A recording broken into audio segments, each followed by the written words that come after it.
క్రీస్తునందు మీకు శుభములు. ఒక మంచి మాట. దేవుడు అద్భుతాలు, ఆశ్చర్య కార్యాలు, స్వస్థతలు జరిగించుటకు ఎప్పుడూ సమర్థత కలిగిన వాడే.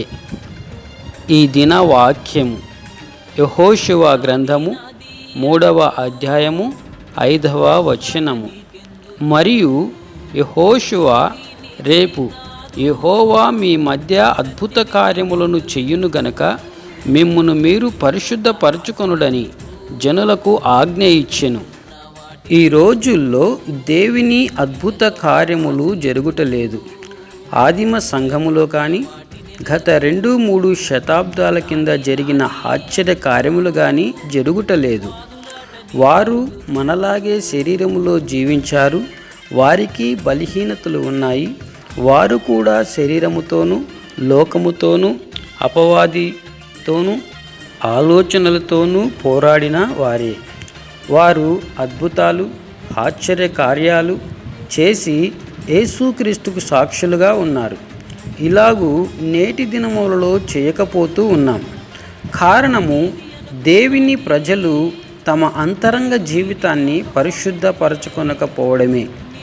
దేవుడు వారి పక్షంగా బలంగా పని చేయలేకపోవడమే. దేవుని ప్రజలు తమ అంతరంగ జీవితాన్ని పరిశుద్ధపరచుకొనకపోతే వారి పక్షంగా బలంగా పని చేయలేడు. దేవుడు మన మధ్య అద్భుతాలు, ఆశ్చర్య కార్యాలు జరగాలని కోరే ముందు తప్పక మన అంతరంగమును పరిశుద్ధపరచుకోవాలని కోరుతాడు. మన ఆశయాలను, మన ఆశలను పరిశుద్ధాత్మ నడిపింపుకు మనం లోపరచాలి. అప్పుడు అద్భుతాన్ని దేవుడు చేయగలడు.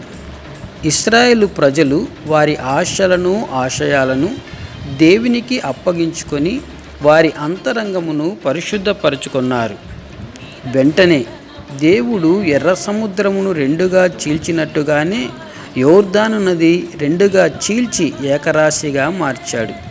ఈ స్పష్టమైన అద్భుతం ద్వారా జీవము గల దేవుడు వారి మధ్య ఉన్నాడని రుజువు చేయబడింది.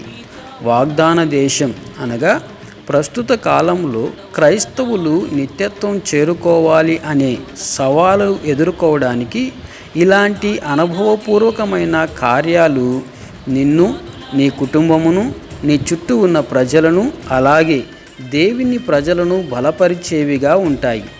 ఈ బలమును మనము పొందకపోతే శరీర ప్రాకారములను, లోకపు కట్టుడలను, సాతాను దుర్గములను, ప్రజల హృదయాలను గెలవలేము.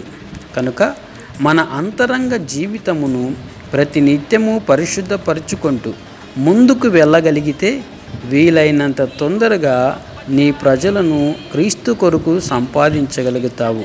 అట్టి కృప దేవుడు మనకు అనుగ్రహించునుగాక. ప్రార్థన. పరలోకపు తండ్రి, మీకు కృతజ్ఞతలు. మీరు పంపిన మా రక్షకుడు యేసుక్రీస్తు రక్తములో మా అంతరంగము పరిశుద్ధపరచుకొనుచు నీ బలముతో నీ బలమైన కార్యములు చేయనట్లు దీవించమని యేసు నామములో ప్రార్థన చేస్తున్నాను. ఆమేన్, ఆమేన్, ఆమేన్.